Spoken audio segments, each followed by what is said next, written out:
O que causa dor na coluna e como preveni-la? Meu nome é Daniel Ribeiro, eu sou médico neurologista pelo Hospital das Clínicas da UFMG e nesse vídeo eu vou falar para você o que causa dor na coluna e como preveni-la.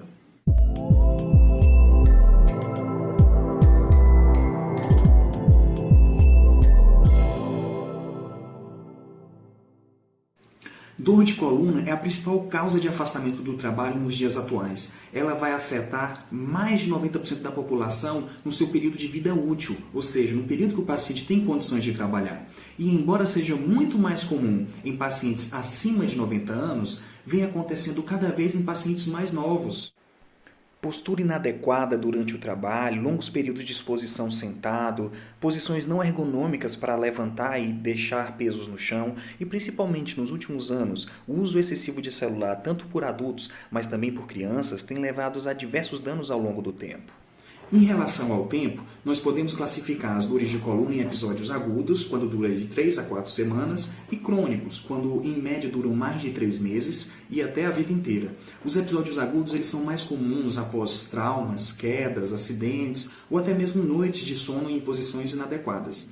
E quais seriam as causas de dor de coluna?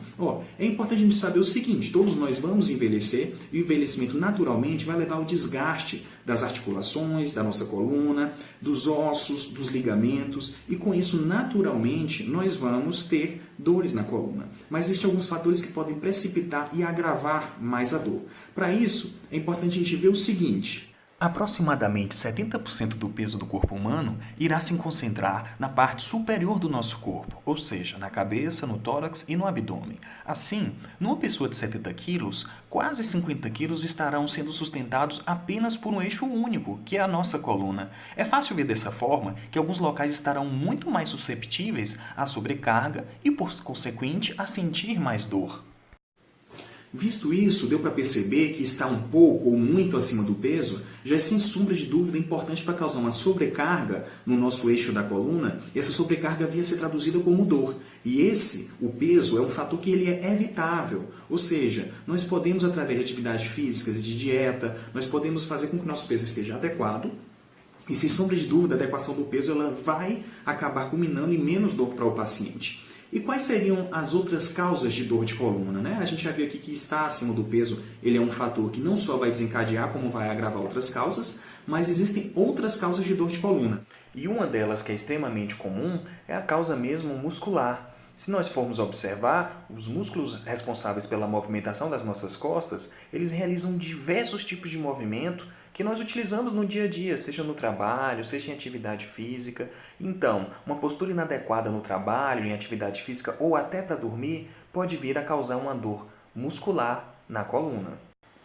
E entre as principais causas de dor de coluna, a gente vai falar aqui agora de uma das que mais leva o paciente a vir a procurar o médico. Então, a gente já viu que com o passar do tempo, a nossa coluna ela vai se degenerar com a idade. E se o paciente está acima do peso, isso acelera muito mais. Aqui nós vemos a coluna e por esse buraco, esse orifício, passam os nervos da espinha.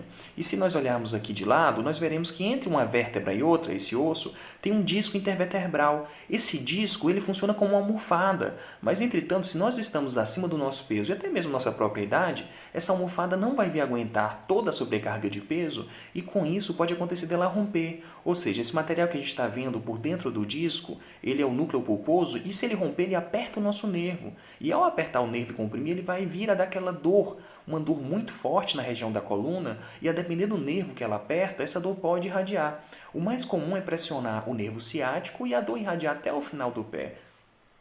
A última causa de dor que eu escolhi falar é a que usualmente todos nós estamos sujeitos a ela, que é a do envelhecimento normal. Com o envelhecimento acaba que os nossos ossos e os discos intervertebrais, ou seja, essas almofadinhas aí entre um osso e outro, ela vai começar a se estreitar e esse estreitamento vai fazer com que o osso fique próximo dos nervos e acabe por pinçar os nervos, ou seja, beliscar os nervos. E quando esse pinçamento ou esse beliscar do nervo acontece nessa partezinha aqui de trás, no final do osso, acaba que esse biquinho chamado de osteófito, ou o famoso bico de papagaio, ele vai vir a causar dor. E com o tempo, nossas articulações elas começam a desgastar e ficar envelhecidas mesmo, que leva a nossa coluna a ficar mais rígida. Tudo isso leva a inflamação local e aumenta muito mais o processo de dor. Bom, a gente viu aí as causas mais comuns de dor de coluna. Claro que existem diversas outras, mas eu trouxe aqui as mais comuns e eu vou falar agora algumas dicas para alívio. É claro que vai depender do grau e do que causou o tratamento específico. Depende se a pessoa teve uma hérnia, se teve uma distensão muscular, mas eu vou passar umas dicas que, independente da causa, vai aliviar e está ao acesso de todo mundo. Então, se você porventura conhece ou até mesmo tem uma dor de coluna leve, essas dicas vão te beneficiar muito, porque vai deixar de virar um episódio crônico e vai deixar de aumentar a intensidade da dor, deixando você livre de medicações e até mesmo intervenções cirúrgicas, tá bom? E quais seriam essas dicas? A primeira delas é tentar aqui tirar um mito em relação ao repouso. Era muito comum, até pouco tempo atrás, o paciente que tinha uma dor de coluna ser recomendado pelo médico que ele ficasse em repouso absoluto. Isso aí já caiu por terra. Os diversos estudos na área têm mostrado que o paciente que fica em repouso, pelo contrário, ele piora da dor. Então, óbvio, a gente vai evitar aquelas atividades extenuantes ou atividades de sobrecarga de peso, porque de fato vai vir a piorar a dor, mas o repouso absoluto ele é totalmente contraindicado. Então você deve aí fazer sua atividade, se você faz alguma atividade física mais intensa, retornar com um padrão mais baixo, fazer caminhadas, e o repouso absoluto ele é contraindicado, tá bom?